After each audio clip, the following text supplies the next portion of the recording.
এটি একটি অনেক দিন আগের কথা। একজন মধ্যবয়সী লোক, যার নাম ছিল করিম চাচা, ঢাকার পুরুন এলাকায় একটি পুরাতন বাড়িতে নতুন ভাড়াটিয়া হিসেবে ওঠে।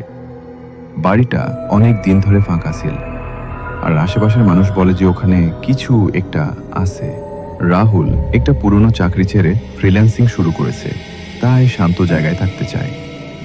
বাড়িওয়ালা খুব সহজে ভাড়া দিয়ে দেন, শুধু একটাই শর্ত: তৃতীয় তলায় যাবে না, আর রাত 12টার পরে ছাদে উঠবে না। রাহুল অবাক হয়, কিন্তু ভাড়া কম দেখে রাজি হয়ে যায়। প্রথম কয়েকদিন কিছু হয় না, কিন্তু সপ্তাহখানেক পর রাতে মাঝে মাঝে উপরের তলা থেকে কারো হেঁটে চলার শব্দ আসে। জুতো টোকটোক শব্দ করে।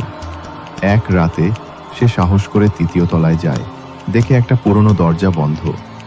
হঠাৎ এক বুড়ি নারীর কান্নার আওয়াজ পায় ভেতর থেকে। পরদিন সে বাড়িওয়ালাকে জিজ্ঞেস করে।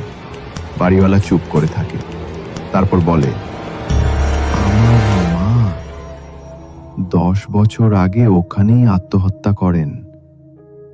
ওর দেহ এখনো পাইনি। কেউ যদি তৃতীয় তলায় রাতে যায়, সে আর ফিরে আসে না। রাহুল সেটা শুনেও জেদ করে, ঠিক করে সত্যিটা জানবে। রাতে 12টার পর সে আবার ছাদে যায়। হঠাৎ পেছনে ঠান্ডা শ্বাস পড়ার শব্দ শুনতে পায়। পেছনে ঘুরতেই দেখে সেই বুড়ি মহিলা, চোখের নিচে কালো গর্ত, মুখে অদ্ভুত হাসি। সে চিৎকার করে দৌড়ে নিচে নামে, বাট দরজা খোলা পায় না। সেই রাতের পর থেকে কেউ আর রাহুলকে দেখে না। পুরন ঢাকা এখনো চুপচাপ, কিন্তু রাতের বেলা যদি ওই বাড়ির দিকে কান পাতো, হেঁটে চলার সেই টুকটুক শব্দটা এখনো শোনা যায়।